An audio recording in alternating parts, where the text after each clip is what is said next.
Hey Bat fans, Luke here with my next video, and if you don't know anything about me, other than me being a huge Batman fan, which that's a given, um, Christmas is my favorite time of year. And tradition goes into Luke's household is that Thanksgiving Day, we enjoy, obviously, Thanksgiving, get with the family as much as we can, have a great meal, and then that night we make that transition right into the Christmas season.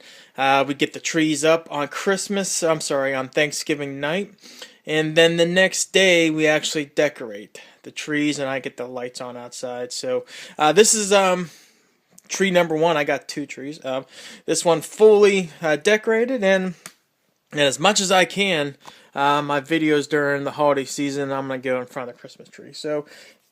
But with the beginning of the Christmas season comes the Black Friday deals, and my shop did have some really good deals on back issues, like up to like 75% on some, depending on the issue, but at least minimum 50. Some he went up to as much as 75. So I took the opportunity to go ahead and do my Batman Detective back issues, and let's go ahead and get started. And we'll start with Detective. And first issue I did get was issue number 573 of Detective Comics, which was a pretty decent Mad Hatter story. And I do like the cover there with all those Wayne hats. You know, it's kind of like, back in the day, you get the politicians who do their campaigning and whatnot. You see them waiting for councilmen. It's just a throwback. So I did enjoy the cover there. Next issue, got Detective Comics, issue number 652. Got a Huntress cover there with Batman looking very Frank Miller-esque, that type of design there, but pretty decent cover, issued by the great Chuck Dixon. We then go into Detective Comics number 754. I can't remember if this was right before or right after the Greg Rucka. 756 will be Greg Rucka. So this is probably right before, or maybe right in between the Rucka era. So you could always tell because of the way the Detective Comics banner is up top. Speaking of Rucka, issue 756 Detective Comics, and I got a good Superman cover there, and it's pretty cool. You see covers like this in kind of retrospect now, how really forefront Superman is in many of the DC titles these days during the Rebirth era. So, but I did like this cover here where everything's black and white with the exception of Superman's red cape and the red S. Just pops off. Really enjoy that one. Next one we got Detective Comics number 784. This is a Jug Winnick issue. Just a goofy looking cover there by Tim Sale with Batman and Commissioner Gordon. Sticking with Sale, we got issue number 785 Detective Comics. This is a Brubaker issue, and we have, I guess, a backstory with the dog catcher. So, pretty decent cover. Simple, but hey, it's Tim Sale design. So, what next? I think we're also going to stick with Tim Sale again, and Brubaker with 786.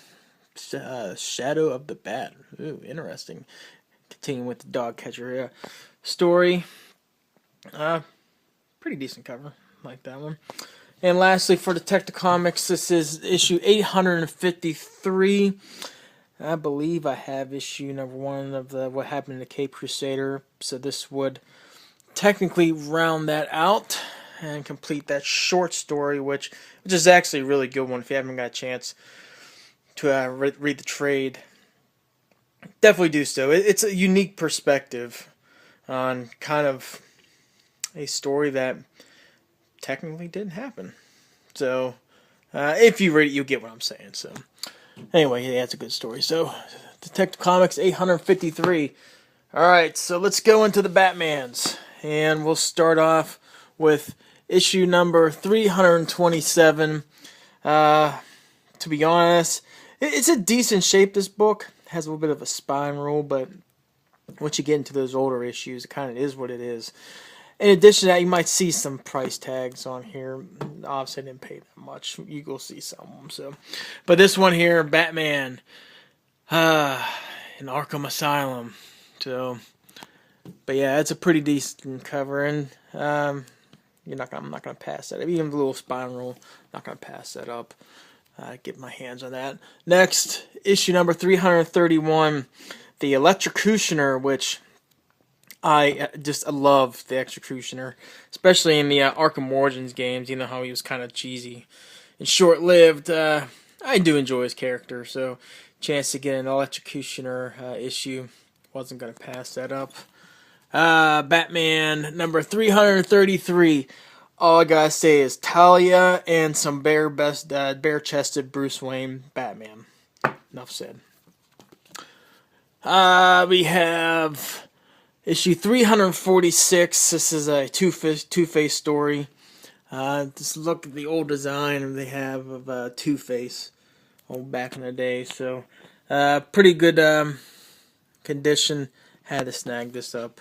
Next, we have a Man-Bat story in with Batman 348.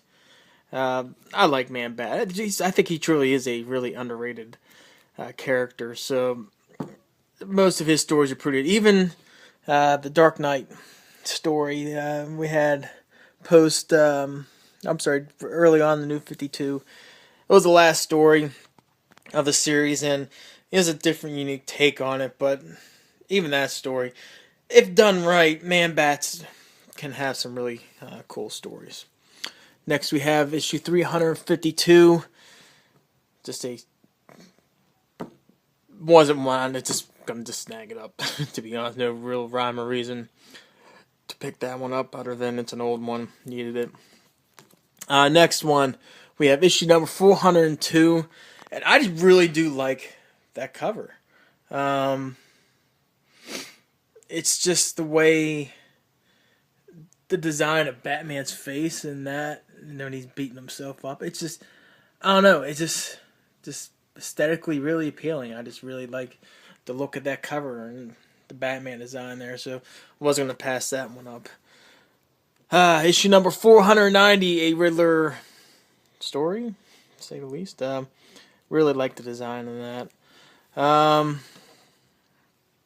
Next, we have number 587, which is part of the Officer Down story. Officer Down, it's kind of like post No Man's Land. You hear I think you might hear the term 1 year later, right around that type of time frame of Batman stories.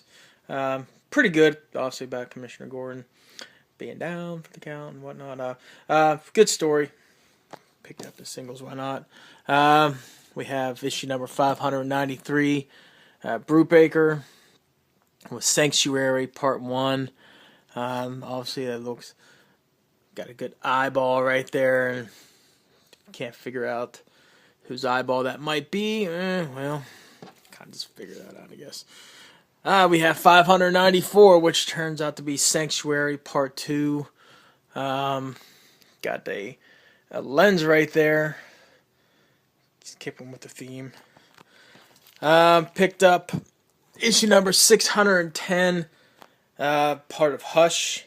I think this is issue 2 of Hush, if I remember correctly. I don't think it's 3. I think it's issue number 2. Great Batman versus Killer Croc, Jim Lee. So, yep, gonna have to snag that up. Couple annuals I picked up. Annual number 22. No rhyme or reason. Just pick it up. Why not? And this one I was really glad. I don't really get too pumped up on annuals, especially the older stuff. Kind of whenever they can kind of come across, I will. This one I saw it. I had to pick this one up. A great Hugo Strange issue. Annual number 10. So definitely wasn't pass that one up. So anyway, those were the Black Friday deals I got from my shop. And I hope you all got a good couple buys and finds and whatnot. And holiday season, more to follow. I know Pittsburgh is right around the corner for me. When I go back to Pittsburgh, I usually come back with a ton of stuff. So definitely amped up for my Christmas Pittsburgh bat hunts, which will be coming right around the corner. So anyway, hope you enjoyed this. Hit me up in the comments below what you thought of them, and if you got any good deals during Black Friday, bat chat about it, and kind of go from there. So until next video, take care, everybody.